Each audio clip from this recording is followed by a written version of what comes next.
Guys, welcome back to my stream and welcome back to another video.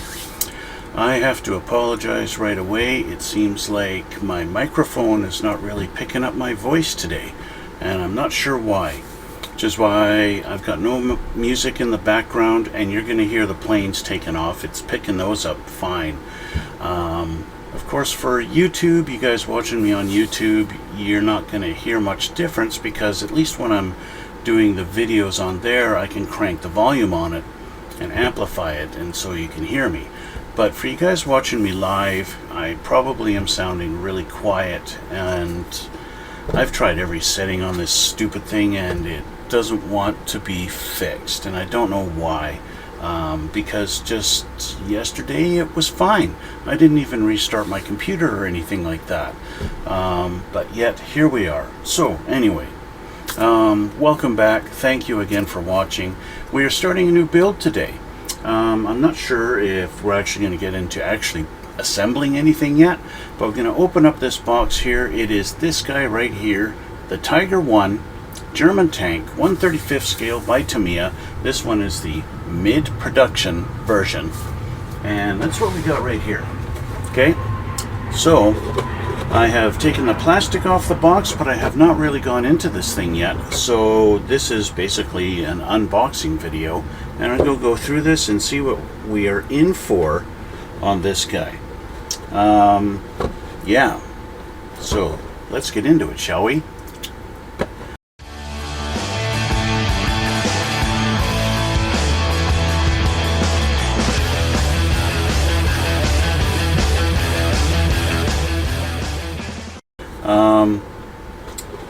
The box wants to open here. Here we go. All right. Oh, fun stuff. We've got plastic tracks. You know, that's funny. My last two Tamiya tank builds, they had rubber tracks, and this one's got plastic. I wonder if these are going to have to all be glued together, or if they're going to click together so they'll actually be one piece. That'll be interesting to find out. Looks like we've got our lower hull, it's a bucket already done, one piece, so that will help in aiding any kind of alignment issues, I guess. That's alright. We've got a big ejector pin mark right there on the bottom, but that's alright. That's nothing too bad. Let's see here. Let's open up these bags. Might as well. One thing, I don't know why, Tamiya always staples these bags together, and then, you know, you pull the staples out, and you always run the risk of them winding up on the floor. So I have to be careful. Yes, Deception Man, hello. It is another weekday stream. Yeah, I know I don't do these very much, but I'm on vacation right now, so I don't have any work, and so when I have time, I can stream during the day and start these things and get these all started for you guys. Okay, so there's our tracks. Oh, 3 sprues of track pieces. Well, that's better than a main kit. The main kit, my last one, had like 5 sprues of track pieces. That was a lot to put together, to say the least. I will say yes, for realism, they do look better than, say, rubber tracks. But you know, I don't mind the rubber tracks. I know rubber tracks get a lot of flack for the detail not really being there, but they're not bad. I mean, when you're looking at the thing on the shelf and you've done your rust effects and a little bit of dirt and stuff like that, yeah, they look fine. They look fine. Yeah, so we've got our upper part of the hull. Now, I will get into this now. because I was looking at reference photos of this thing online, deciding what I want to do with this, how I want to paint it, all that stuff. So I don't know if you can really tell in this picture, so I'll just show you on the box. On the box, they show the Zimmerit that these things have, that the Germans put on there. You can see all that detail right there, all the Zimmerit there. And all the Zimmerit down on the front plate here, Zimmerit all over the turret. Looking at reference photos, they didn't all have it. Some had it, some didn't. And obviously Tamiya, even though the box art shows the Zimmerit, I'm not seeing any Zimmerit detail, especially on this front panel here. This is just perfectly smooth. And there's definitely nothing on the turret. So, what does that mean? Am I going to try the Zimmerit? I've never done Zimmerit. I do have some Tamiya two-part epoxy putty, and I do have those little Zimmerit tools for doing the Zimmerit. But like I said, I've never done it before. This might be an opportunity to give that a try and see how it turns out. I am thinking already, I want to build this tank to look like maybe it was destroyed or abandoned. Fought hard in a battle and lost. That's what I'm kind of thinking of. That's my vision for this particular one. Why is that? Well, I hadn't actually built an armor model for like a good 20 years. I may have built one when I was younger, as a teenager or even a preteen, because I don't really remember ever building a tank model. If you guys watching my YouTube videos or have been on my channel at all and you've seen my whole list of videos that I've done, you'll see the very first video I ever uploaded on YouTube was the M1A1 Abrams tank. Okay? And that was my first build in, if anything. Is a Tonk. Yeah. That's right, Rat Pack. So, like I said, my first build was the US Abrams tank. And I didn't really know anything about weathering a tank or anything like that, or doing chipping effects or rust effects or anything like that. I found this channel on YouTube. The channel's called Night Shift, and the guy's name is Martin, and he's basically, you could say he's a professional armor modeler, and he builds these things and they look like real small versions of the real thing. And just learning from him how to do washes and chipping effects, rust effects, things like that, I've learned so much in there. You see that build of that Abrams tank I've got, and you can just see the tanks I built after that. The Israeli Tehran 5 was my next one, and that one was a lot better.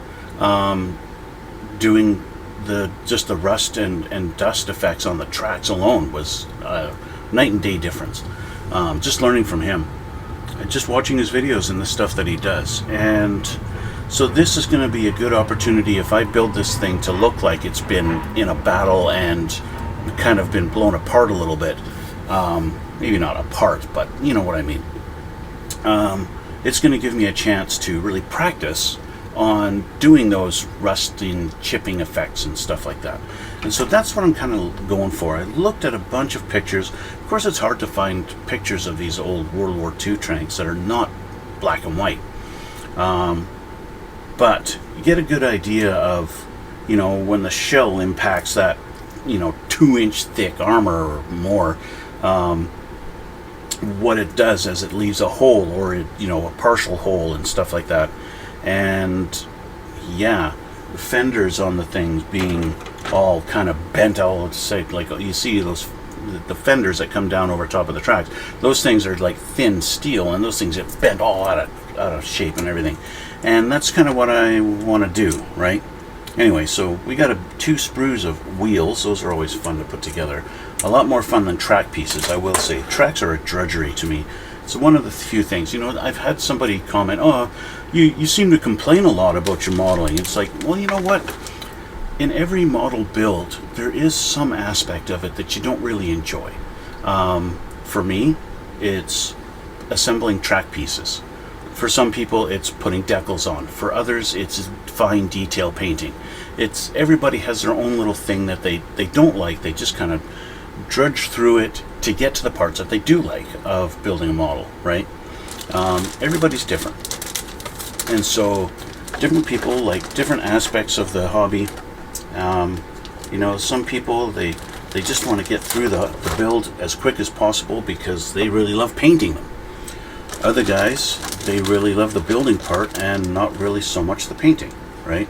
Some guys, they love kits that are a challenge to assemble, that have parts that don't quite align, and it gives them all that opportunity to sculpt and mold and stuff like that, scratch build pieces, and they love that part. Other guys, they just love a kit that goes together flawlessly and doesn't have any problems fitting together.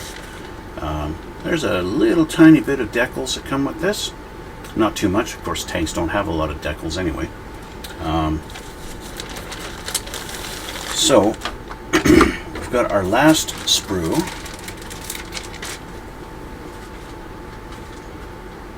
So my plastic bags are all going to fall on the floor over there. So we've got 2 halves of a barrel. That's always fun, right? Everybody loves barrels that are in halves. That's why people buy the steel ones or the aluminum ones. Because they're all one piece. Looks like I've got 2 rows of fenders that I get to damage up and bend to pieces. And yeah, we got some the cables that go along the top there, all in one piece. Of course, you buy something like a main kit, you'll get actual metal string to form these things, which is very nice.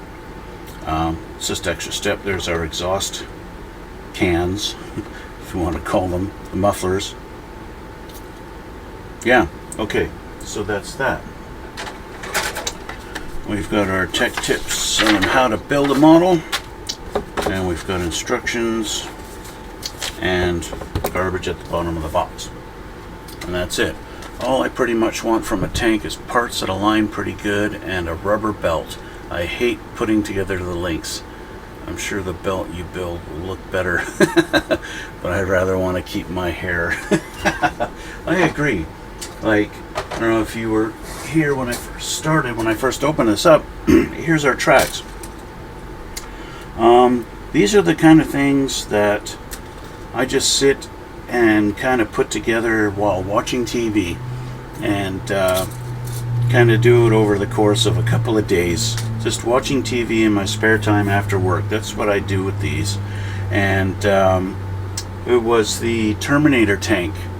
That thing the tracks took me a week because it was, I believe, 5 sprues of tracks on that thing, and lots of parts to them. These fortunately look like there may be just one whole piece that links together with the other. I won't know till I actually look at the instructions here. That's this in the garbage. Yeah, exactly. The Leopard tank I built.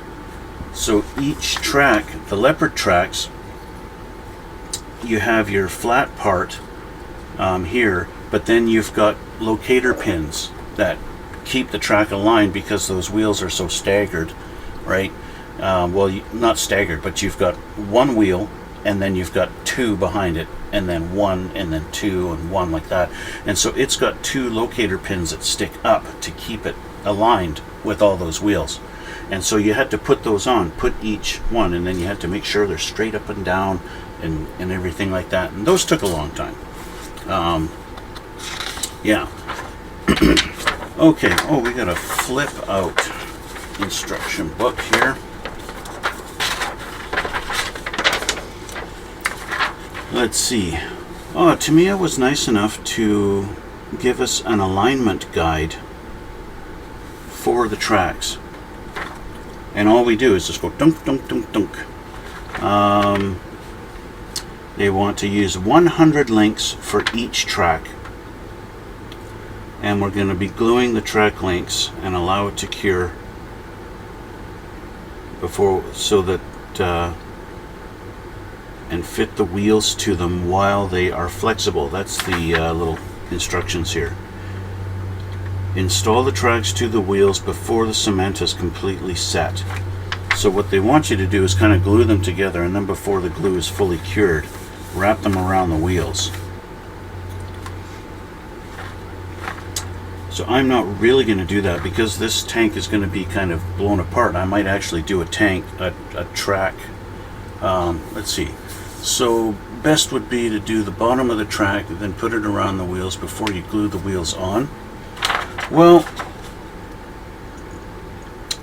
we'll have to see when I get there what's going to be the best option. It's not going to be a problem picking a section of the tracks and say, okay, so I've got 3 inches of wheels, let's do 2 inches and just glue a section together and they're just flat, boom, and then do that and call that the bottom, and then do that twice, obviously, one on each side, and then do the same again for the top. And so you've got 2 sections that are completely flat, one for the top and one for the bottom, but only to go, oops, losing my paints here. I'll show you on the other camera here. Where's my overhead? Here. So you've got this section here. So you've got this from here to here is going to be perfectly flat, right in there. So you could do 4 of those. Pick like, 50 links. Boom, boom, boom, boom. Or not 50, but like maybe 30. 30 and 30. And then worry about this part here later. Right? You got the wheels assembled, and then you can figure out the whole dimensions of having to go around the wheels afterwards, right? That's probably, I'm going to do something like that. But I think I'm going to have one track where the track is like fallen off and it's like hanging down on the ground kind of thing because it's been damaged. That's kind of my vision for this thing. It's took a hit or a few hits and it basically was no longer runnable and they abandoned it. That's my kind of vision for this guy. And that's going to let me really go to town with a lot of weathering and rust and stuff like that, and all that kind of good stuff. So looks like the very first thing we're doing is assembling wheels, putting those on, putting the tracks on. I don't like doing the tracks right away, so I might be able to get away with putting all the wheels on and gluing them together as an assembly. I've seen Martin on Night Shift do that quite a bit, to have all the wheels glued together as a one cohesive unit, so that he can put them on and take them off and put them on, and he can do that back and forth, and so that he can take them off, do the painting and weathering in behind them on the underside of the hull, like, because it's going to be impossible to paint and weather and stuff like that in here if all the wheels are glued on, right? So yeah, doesn't look like there's too much to actually assemble on this thing. Looks like Tamiya's gone and kind of simplified it all. Yeah, there's a lot of kibble and bits that are going to be glued on top, shovels and bolt cutters and all that kind of stuff, and the cables and all that typical stuff you see. The turret actually has some detail on the inside of it for the main gun and the breech and everything like that.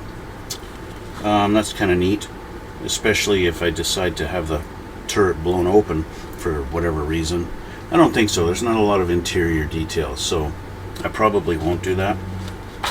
And then we've got our little machine gun goes on top, our storage box that goes on the back of the turret. Put the turret on.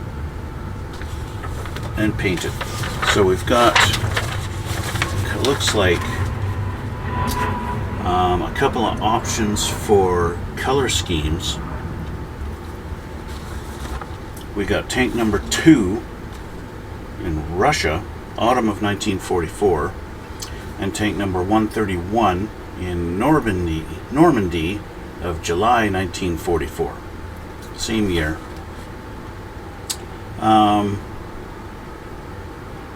It's not telling me what colors these are.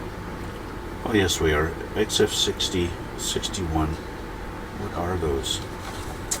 Usually at the beginning of the books they give you a color call out.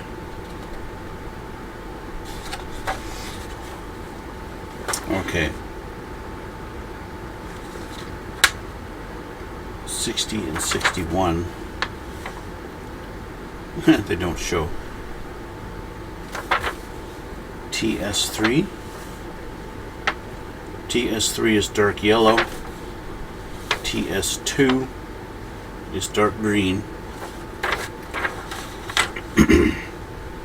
That's our Russian colors. Yellow and dark green. If we're doing the Russian one. If we're doing the Normandy version, we're going to be adding a third color. TS1 is red-brown. So those are our 3 colors. I do not think I have those actual colors in my plethora of paints. So that tells me I'm going to have to make a trip to the store if I want to actually paint this thing these colors. I kind of like the idea of the third color.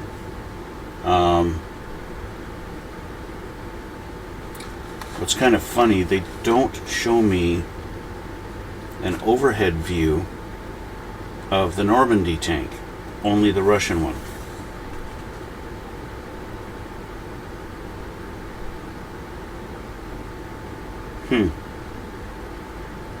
And I just realized we got a third option here.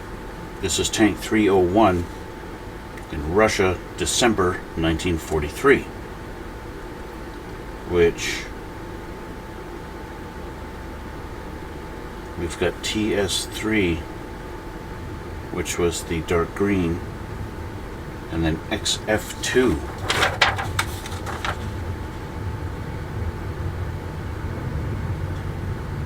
XF2 is white. Okay, so in December of 43 we had a white with green.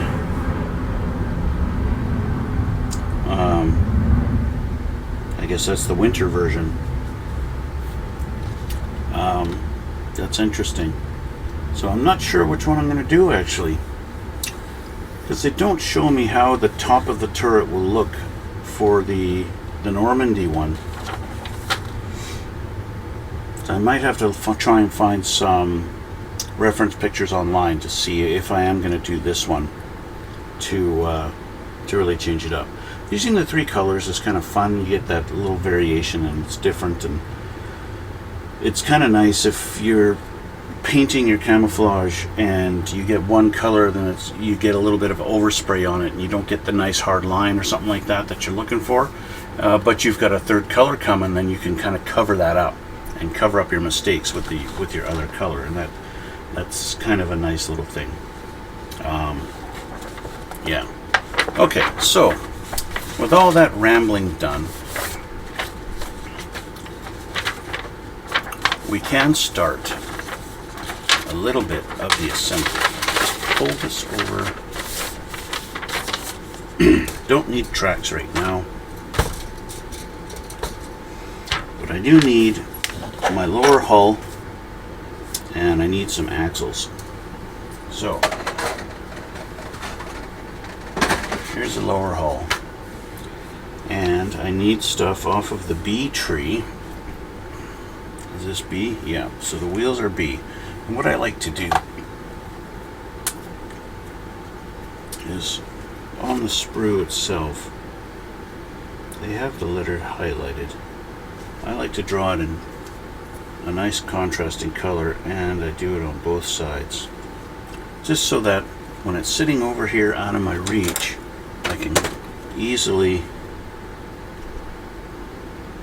see what sprue it is.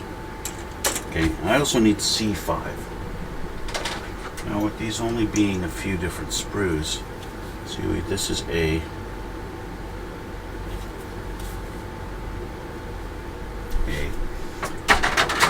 which means this is obviously C. C.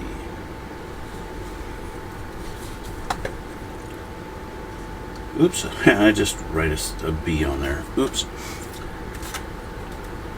So, definitely not like a Gundam build where you've got enough sprues to go like to H and I.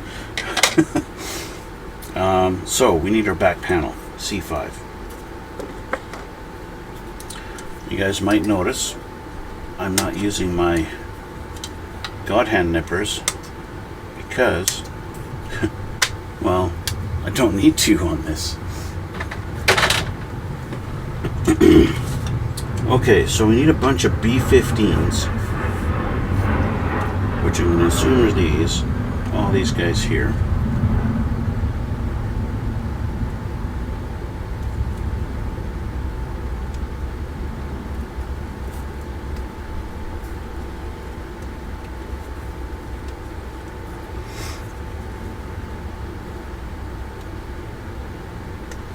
I'm going to drop you right in the bucket.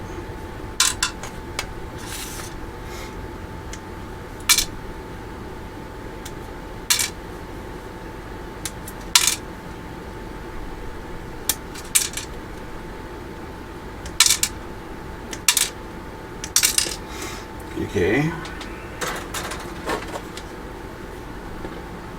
I have the sun coming out, breaking through the clouds right in my eyes, right on my head.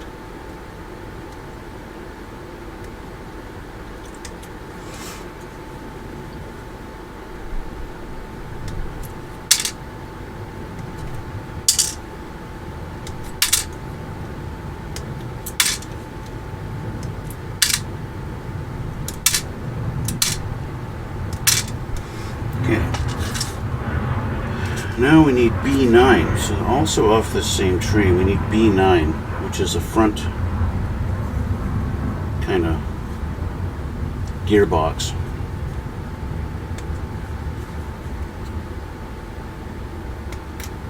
This guy here.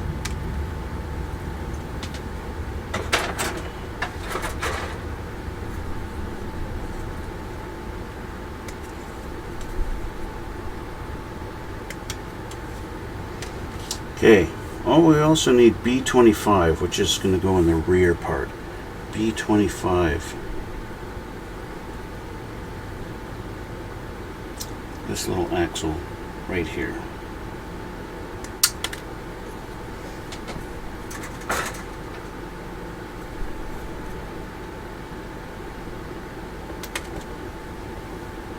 Okay, and I think that's every part that we need on here. Okay, so got all those eyes out. Just make sure this, I'm gonna get rid of that out of my face. Thank you. Okay.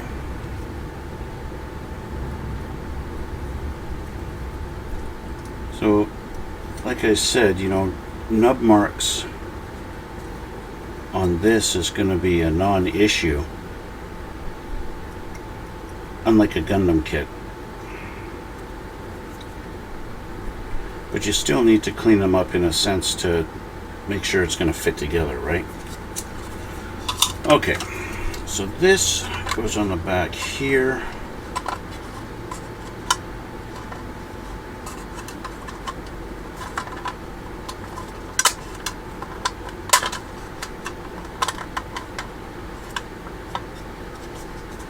Line it up as best as I can. There we go.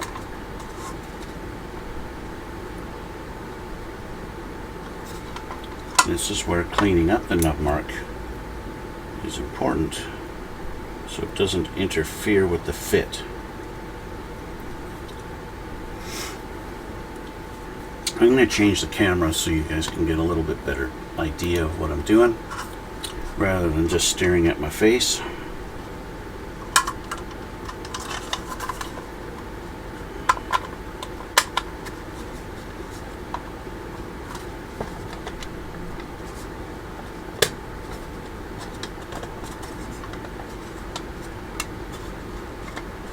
That looks good. So put some glue on it.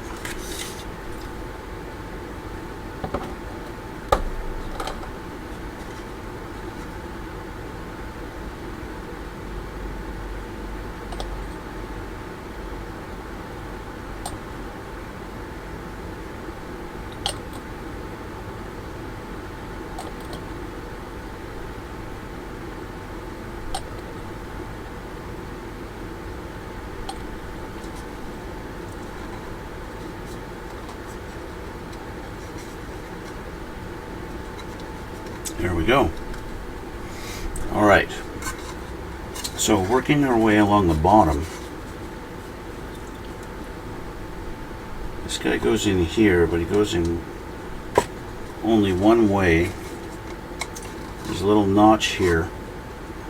It's going to go in there. Okay. So with these, I don't want to use the thin set. I want to use my normal glue, and I want to change my glasses out.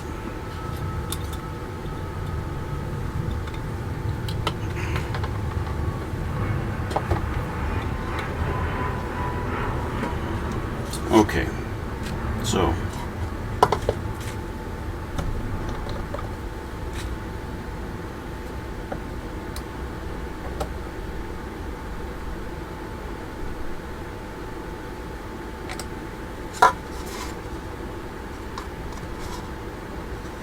just like that.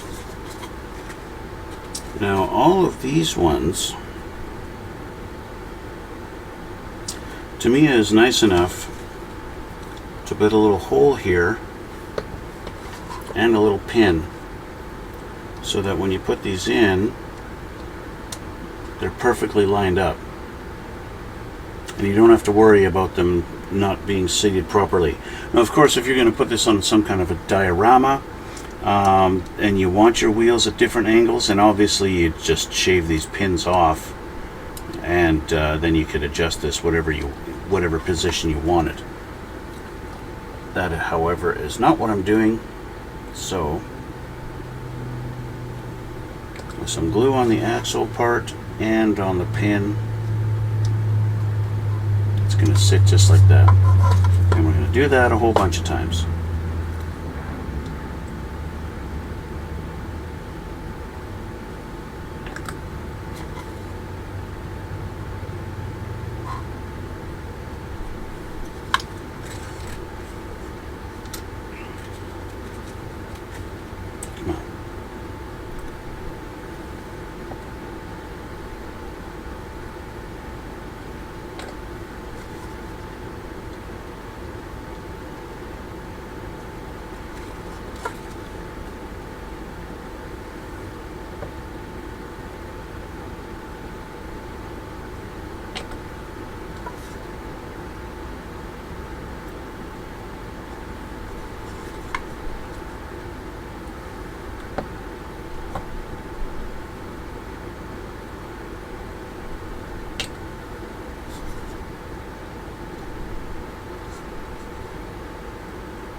Okay, so there's one side done. Got all of our little axles on there. And thanks to those locator pins, they are all nicely lined up. Perfect.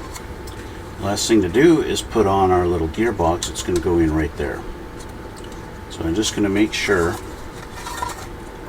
that my nub marks, my nubs, never mind the marks, the nubs need to be cleaned so it fits nice. I'll do that since I got my knife in my hand.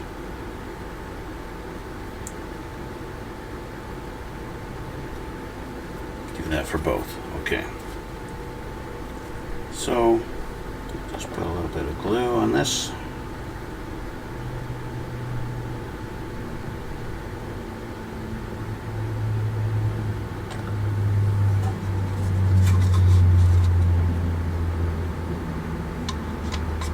And line it up just like that. And there we go. Okay. I really don't like that.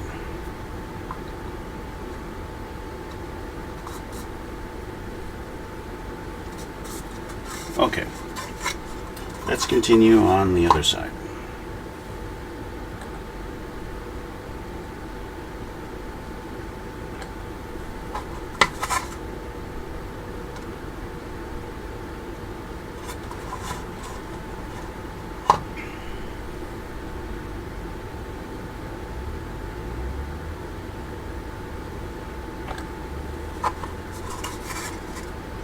Of course, this side, we go this way, backwards, and it's kind of a funky little hole there. I'm not sure what that's about, but I guess that's, oh, they got the hole here and then they don't have it here. It's like a blank axle hole, well, axle hole that's been filled in is what it looks like.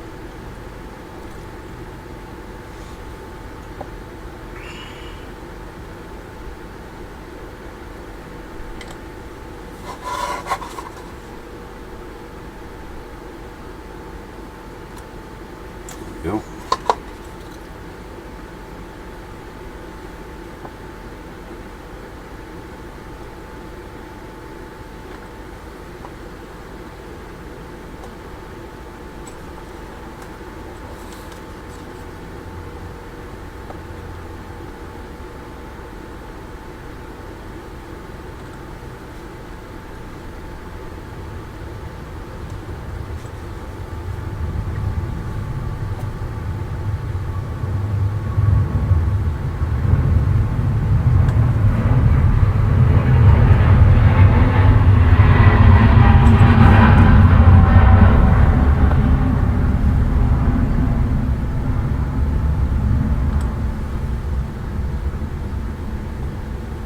Not a very immersive background noise for a tank to hear a jet plane taking off, but you know, there's not much I can do about that.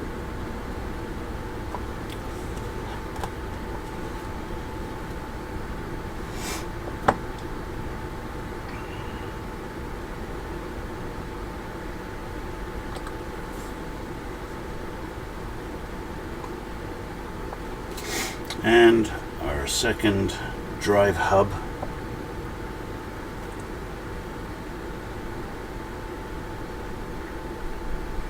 In the heavy duty industry,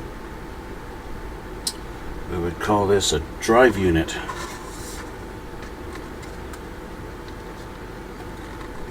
Or really, this would be the drive unit cover.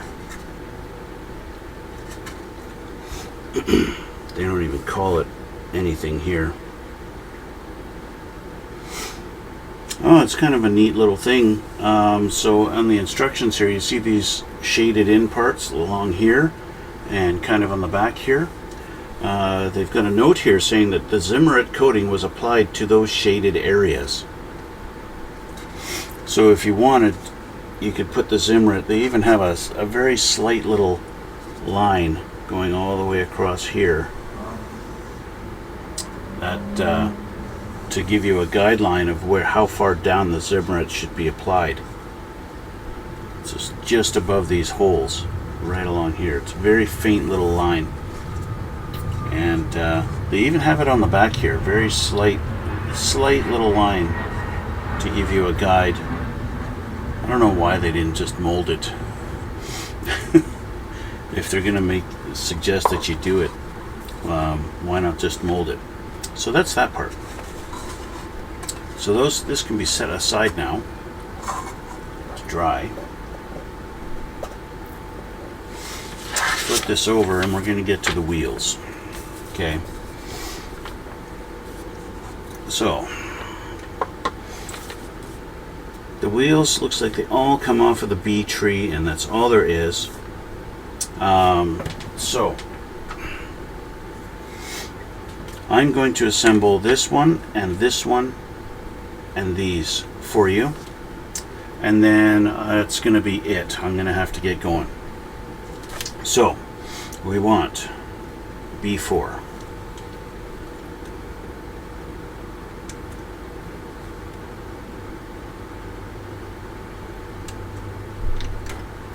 And we want B3. Of course, being careful not to actually cut one of the cogs. So B4 and B3 go together. We've got little guide pins so that they lock in together nice and properly.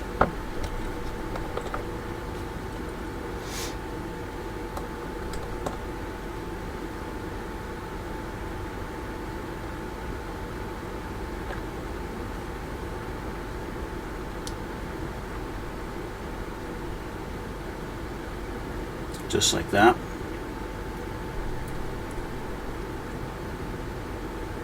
Okay.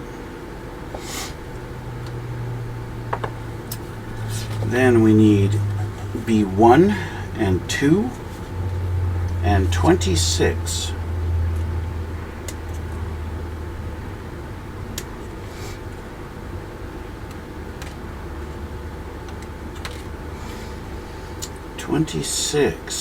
This guy here.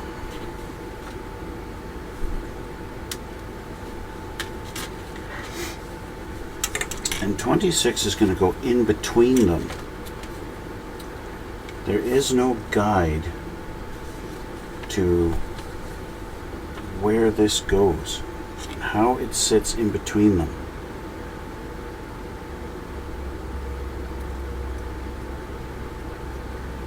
It's just kind of a random, hey, go here.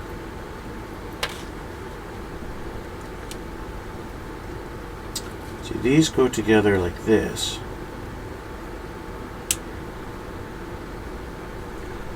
But they want this going in between.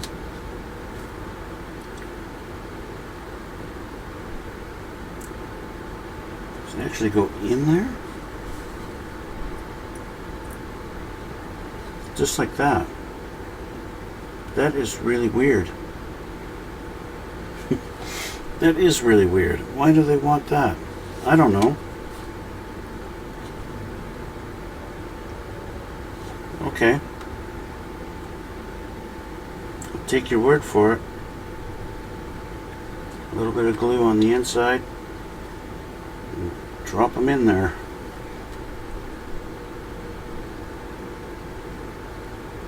Just like that.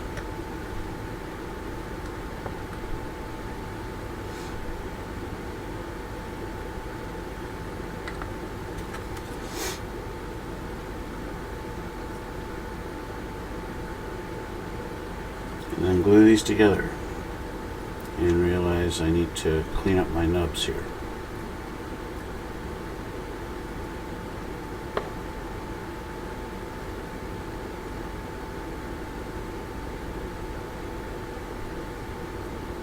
Okay, so there's that one. Now we need B11 and 12.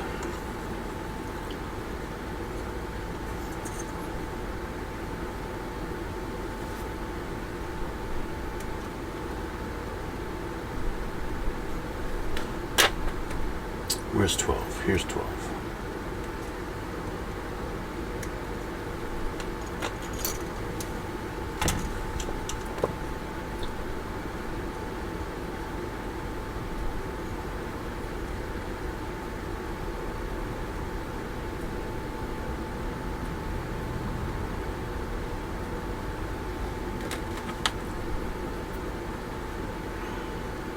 Now these ones are going to be the actual road wheels that have the rubber on them, so that's going to need some rubber paint on there. These are going to go together, nothing special, just go like that.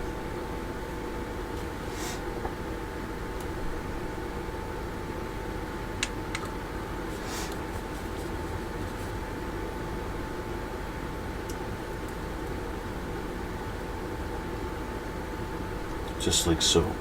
I could have glued them around their edge. I don't think that's going to be very necessary.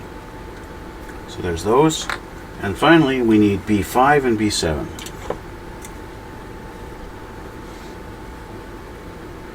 There's 5.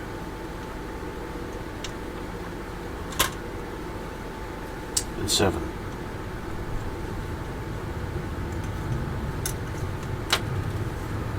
Okay. And what's kind of funny, we have B6, which looks different.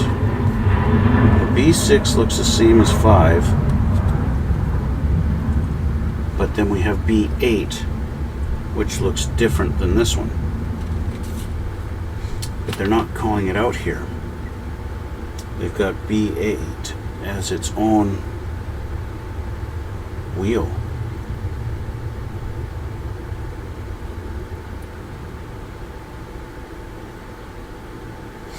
Oh, I see, because we've got single wheel, double wheel, single wheel, double wheel, that kind of thing. So that makes sense. Did I click on something here?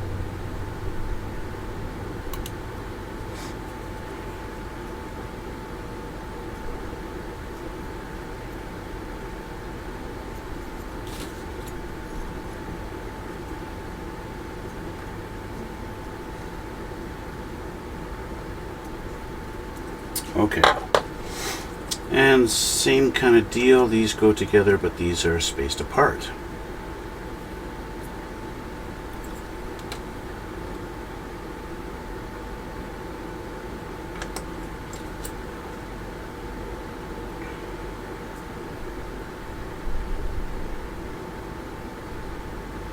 Just like that. So in a nutshell, those are the wheels. So I obviously have more of those to do. Okay. I've got 3 more of these ones. I've got another cog here for some reason. I'm not sure what number 10 is for. This is B10. And I don't see a B10 being called out at all.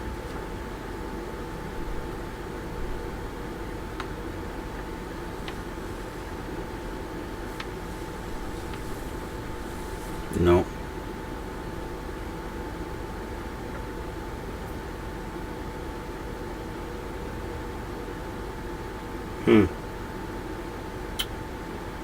Not quite sure. And then we've got an option here of putting a little idler wheel on the outside axle of this as an option, as opposed to putting B6 over top of it. It's kind of interesting. But on both sides you get that option. Either one. Let's just flip the page real quick here. No, there's no call out for the B10. Unless it's going to be like a spare that you put on somewhere. There's no call out for this one.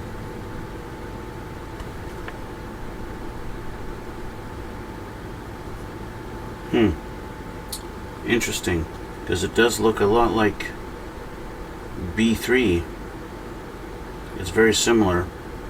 I guess it's an option because the mounting bolts in the center are a little bit different. So I'm not sure what's going on with that. It's just a little bit different. Right? Different versions, obviously, depending on what you're building.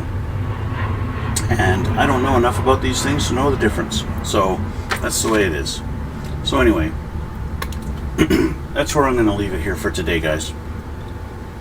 And yeah, I will continue assembling wheels later when I get back, but I'll do that off camera because, well, you already know how they go together, right? So there you go. So I want to thank you guys for watching. Thanks for coming out, and we will continue this on well, maybe tomorrow, and get to work on it. I will start my work on the tracks a little bit. I will show you guys how I put them together and all that good stuff, so you get to see that.